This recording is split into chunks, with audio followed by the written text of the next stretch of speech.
దర్శనం.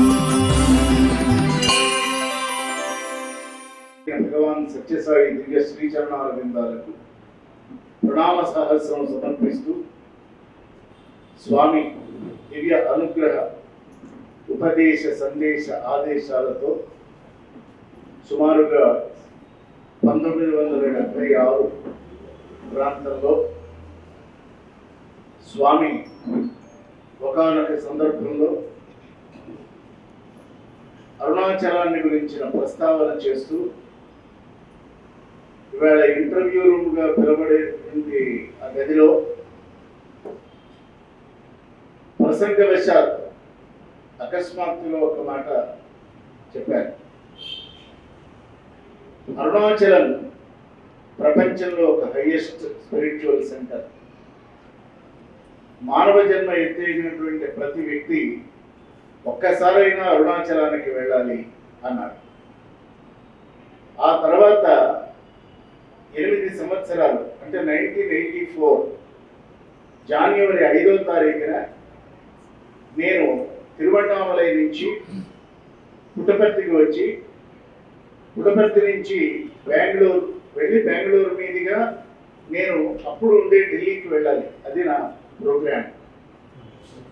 అయితే భగవాన్ చాలాసేపు మాట్లాడారు. ఇంటర్వ్యూకి ఎవరెవరినో పిలిచారో 10 మందిని.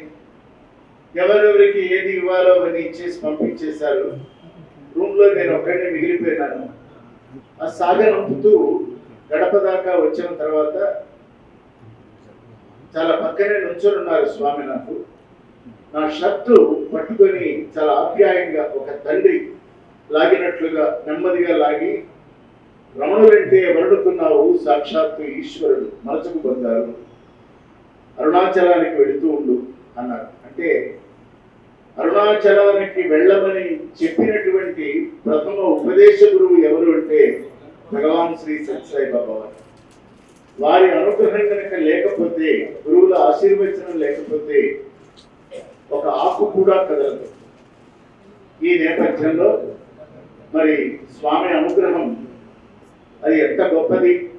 ఎందుకంటే సాక్షాత్ పరబ్రహ్మమూర్తి సత్యసాయి బాబా వారు అంటే ఆ ఆశీర్వచనం ఎంతగా ఫలిస్తుంది అంటే ప్రతి సంవత్సరము అరుణాచలానికి వెళ్ళడం, 5 రోజులు ఉండటం, ఇప్పటికీ ఒక 96 గిరి ప్రదక్షిణాలు చేసుకోగలగటం, అది గురువుల అనుగ్రహం.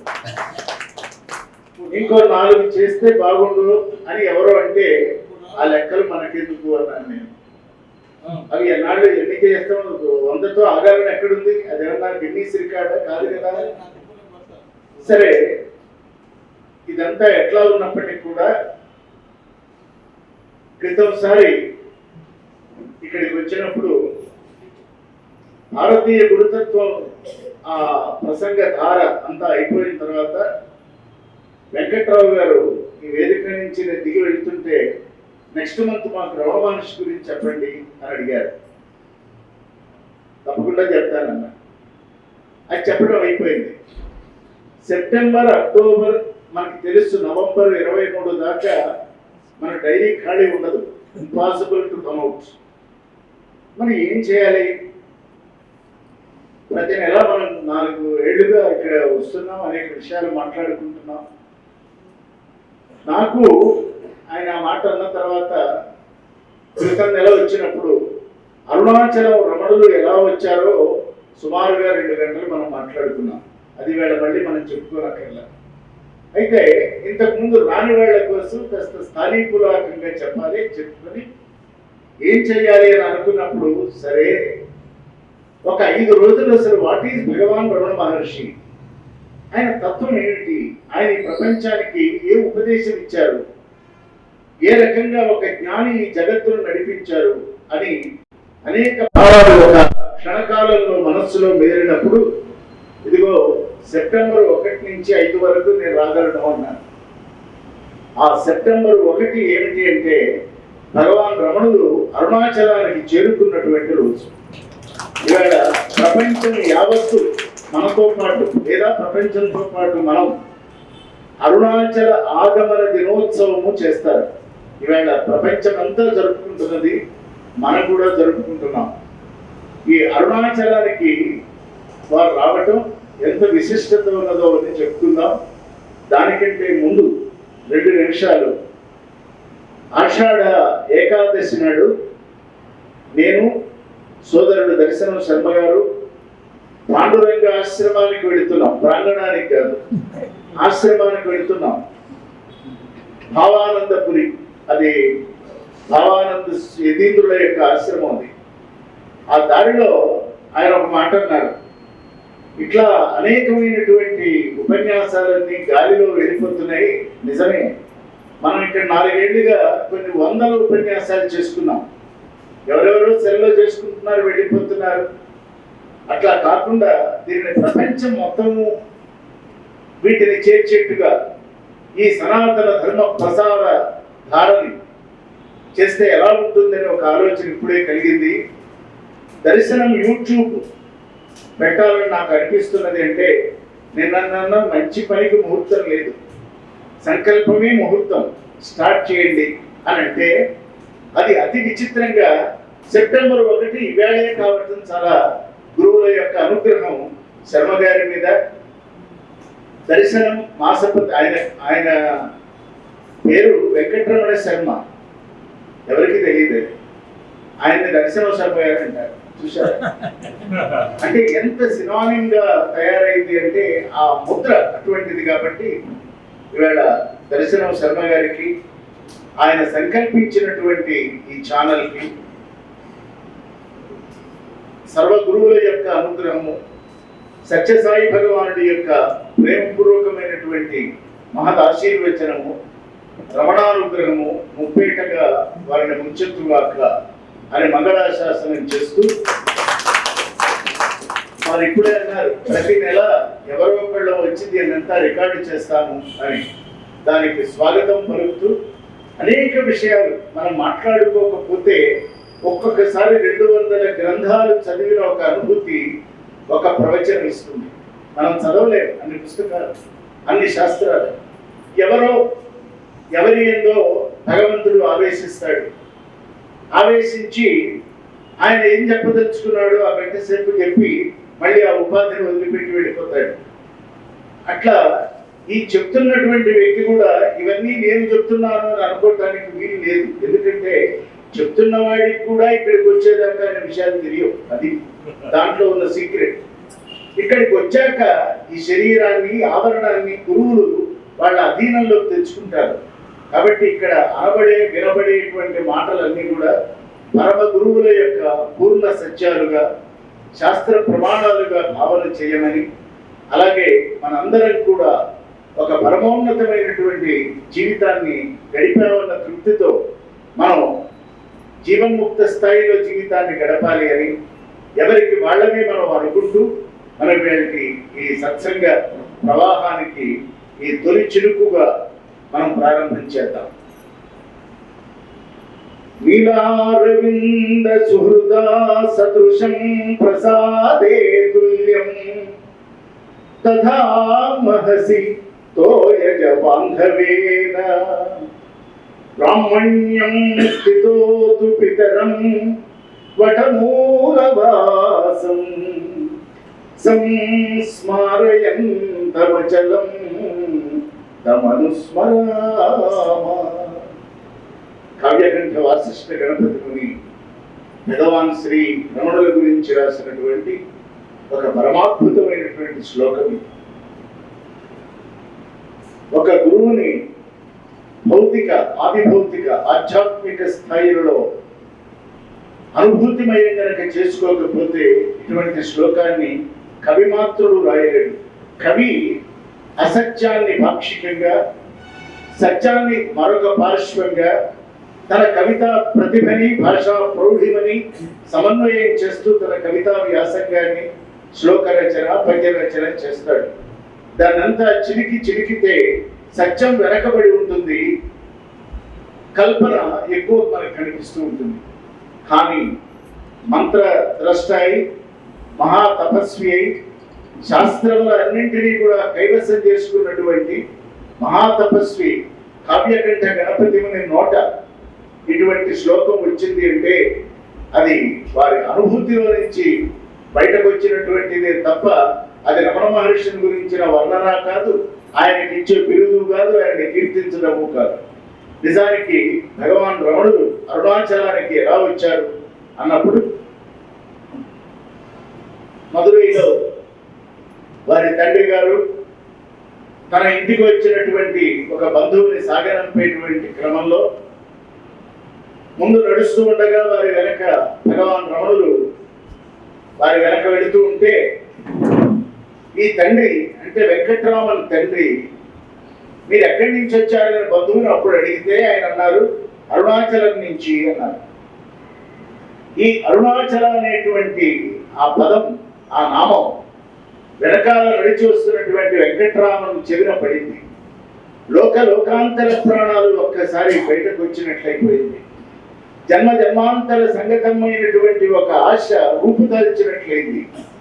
అది కదా నా ప్రదేశం నేను ఉండవలసింది అన్నటువంటి ఒక భావస్ఫురణ కలిగింది, భావానందం కలిగింది, భావావేశం కలిగింది. దాంతో ఆయన మనసంతా అరుణాచలం అయిపోయింది. నిజానికి ఆయనకు అరుణాచలం ఎక్కడున్నదో తెలియదు, ఎట్లా వెళ్ళాలో తెలియదు.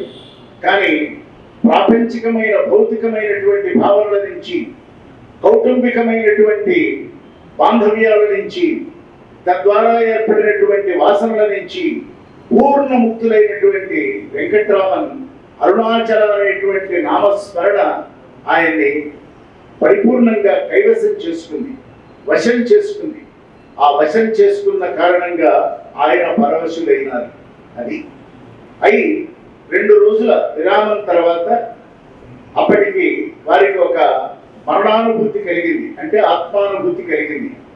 ఏది మరణిస్తున్నది, ఏది ఉంటున్నది, అంటే ఏది పోతున్నది, ఏది నిలకడ చెందుతున్నది. స్థూల శరీరంగా కనపడుతున్నటువంటి నేను అందరి ముందు పడిపోతున్నా, దేహం పడిపోతున్నది. కానీ పోతున్నది ఏమిటి అని అంటే, పడుతున్నది అదే, పోతున్నది అదే, కానీ ఉంటున్నది మాత్రం ఆత్మ అన్నటువంటి ఒక దివ్యమైనటువంటి అనుభూతి. ఏ రకమైన గురు సహాయము లేకుండా వారి యొక్క సహజమైనటువంటి భావనలో ఆ దివ్యమైనటువంటి అనుభూతి కలిగిన కారణంగా వారు అరుణాచలాన్ని, ఆత్మానుభూతిని సమన్వయం చేసుకొని లౌకిక భౌతికమైన స్థాయిని దాటి ఒక ఆంతరంగికమైనటువంటి అద్భుతమైనటువంటి భావనా స్థితిలో నిలకడ చెందారు. అటువంటి ఆ దశ కేవలం కొద్ది రోజులు మాత్రమే ఉండి, ఆ తర్వాత ఇక స్కూల్కు వెళ్ళాలి, ఫీజు కట్టాలి. ఇంట్లో వాళ్ళు డబ్బు ఇచ్చారు, ఆయనకి స్కూల్కి వెళ్ళాలని అనిపించలేదు.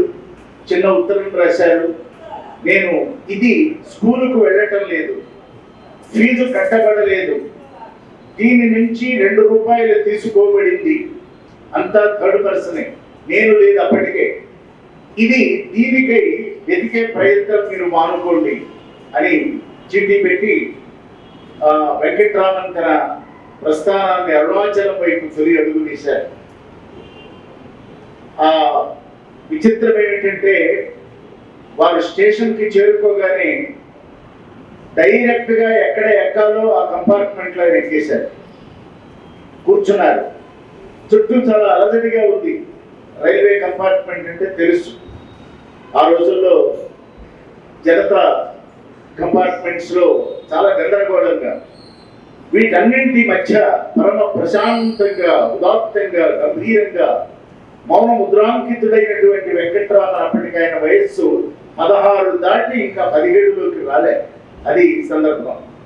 ఆయన మాత్రం నిశ్చలుడై ఉన్నాడు, స్వాత్మానంద స్థితిని అనుభవిస్తున్నాడు. దేనిని పట్టించుకోవటం లేదు, ఆకలి లేదు, దప్పిక లేదు, ఇది కావాలి లేదు, ఇది వద్దు లేదు. దీనిని అంతా గమనిస్తున్నటువంటి ఒక ముస్లిం మౌల్వి దూరం నుంచి చూసి, ఈయనెవరో అసాధారణమైన వ్యక్తిగా ఉన్నాడు అని ఆయనకి కూర్చి ఈయనని గమనిస్తూ కూర్చున్నాడు. ఇంతలోకి ఆ ట్రైన్ విల్లుపురం దాకా వచ్చేసింది. అప్పుడు అందరూ దిగిపోయినారు, ఇక ట్రైన్ అక్కడి నుంచి వెళ్ళదు, అది టెర్మినల్. ఈ మౌల్వి వెంకట్రామన్ని తట్టి, ఎక్కడికి వెళ్ళాలి అని, అరుణాచల అన్నాడు. ఇక ఈ ట్రైన్ ఇక్కడి నుంచి వెళ్ళదు, దిగమన్నాడు ఆయన. దిగితే ఎవరో నడిపించినట్లుగా, తనకేదో ఆ దాడి తెలిసినట్లుగా అరుణాచలం వైపే అరుణాచలాభిముఖుడై వెంకట్రామన్ తన ప్రయాణాన్ని సుమారు 3 రోజులు కొనసాగించాడు. ఆ 3 రోజులు అనేకమైనటువంటి ఇబ్బందులు, అనేకమైనటువంటి విషయాలు జరిగినా దేనిని ఆయన పట్టించుకోలేదు. లక్ష్య సాధన ఏది అంటే అరుణాచలాన్ని చేరుకోవాలి. ఆ అరుణాచలాన్ని ఈవేళ ఈ సెప్టెంబర్ 1వ తారీఖున అంటే మధ్యాహ్నం సుమారుగా 11:45 ప్రాంతంలో ఆయన అరుణాచల దేవాలయంలోకి డైరెక్ట్గా వెళ్ళిపోయారు. ఆ వెళ్ళిపోతే ఆ రోజున పూజారి ఇదంతా కూడా భగవన్ నిర్ణయం. అందుకే తర్వాత వారు ఉపదేశ సారంలో కర్తృరాజ్ఞయ ప్రాప్యతే ఫలం కర్మ కింపరం కర్మ తజ్జడం అని రాసుకున్నారు. అంటే ఏది మన చేతిలో లేదు, అన్నీ మన చేతిలో ఉన్నాయని అనుకుంటాం. వెంకట్రామన్ అరుణాచలం చేరటంలో వెంకట్రామన్ పాత్ర ఏం లేదు. ఏదో ఒక మహాశక్తి ఆయన అక్కడికి లాక్కొచ్చింది. మామూలుగా దేవాలయం పూజలన్నీ అయిపోయిన తర్వాత ఆ దేవాలయ ద్వారాలన్నీ కూడా పూజారి తాళం వేసుకుని వెళ్ళాలి. కానీ ఆ రోజున పూజారి తాళం వేయటం మర్చిపోయాడు, ఇంటికి వెళ్ళిపోయాడు. తలుపులు తీసి ఉన్నాయి. వెంకట్రామన్ ఆ గుళ్ళోకి అరుణాచల గర్భాలయంలోకి వడివడిగా ఎవరో లాక్కుని వెళుతున్నట్లే వెళ్ళారు. అరుణాచల లింగాన్ని ఆలింగనం చేసుకున్నారు. ఆయన నోటి నుంచి వచ్చినటువంటి మాట, తండ్రి నీ ఆజ్ఞ ప్రకారం వచ్చేశాను, ఇకపై నీ ఇష్టం. ఇది సమర్పణ, ఇది శరణాగతి, ఇది వినయం, ఇది ఆత్మార్పణ. ఇది ఒక అద్భుతమైనటువంటి దృశ్యం. ఇది మనం వింటూ ఉన్నప్పుడు ఇట్లా కూడా జరుగుతుందా అని అనిపిస్తుంది. జరిగింది కనుకనే ఇంకా చెప్పుకుంటున్నాం. ఎప్పుడైతే ఆలింగనంలో ఆ కౌగిలిలో పరమాత్మ కౌగిలిలో ఆయన నిలకడ చెందారో అప్పటిదాకా కర్మఫల ప్రాప్తి చేత పొందినటువంటి శరీరపరమైన దోషాలన్నీ నశించిపోయినాయి. కాసేపు అయిన తర్వాత విడిపడ్డారు, బయటకు వచ్చారు. ఆ రోజున భగవాన్ చెప్తాడు తర్వాత, అరుణాచలానికి చేరుకున్న రోజు 5 రోజులు అక్కడ వర్షాలు లేవట. జనమంతా భగవంతుడిని ప్రార్థిస్తున్నారట, వర్షం కురిస్తే బాగుండు అని. అది ఏమి విచిత్రమో తప్ప, అరుణాచలానికి నేను చేరుకొని అరుణాచలేశ్వర దర్శనమై బయటకు వచ్చాను. ఒక్కసారిగా కారు మేఘాలు కమ్మినై ఒక అద్భుతమైనటువంటి వర్షం పడ్డది. ఆ వర్షంలో నా శరీరము తడిసిపోయింది. ఇది ఒక దృశ్యం. ఇది అయిన తర్వాత ఆయన దగ్గర కొద్దిగా డబ్బులు మిగిలినాయి, ఎక్కడా ఖర్చు పెట్టలేదు. ఆయన శిరోముండనం చేయించుకున్నాడు. తన ఒంటి మీద ఉన్నటువంటి బట్టలు తీసేసి కేవలం ఒక కౌపీనాన్ని ధరించి కోనేటిలో స్నానం చేసి అక్కడి నుంచి వారు బయటకు వచ్చేశారు. మళ్ళీ ఎవరో నడిపించినట్లుగా పాతాళ గృహంలోకి వారు వెళ్ళి శివలింగానికి ఒక ఐమూలగా ఎవరి కంట కనపడనంత గాఢమైనటువంటి చీకట్లో వారు ఆ ట్రాన్స్లో కంటారు. సమాధి స్థితి అంటాం. బహుశా సమాధిని దాటిన స్థితి, క్రియాతీతమైనటువంటి ఒక స్థాయి ఉంటే ఆ సమాధి స్థితిలో వారు అక్కడ నిలకడ చెందారు. అట్లా కొన్ని సంవత్సరాలు గడిచిపోయినాయి. ఆ తర్వాత కథ వేరు. దర్శనం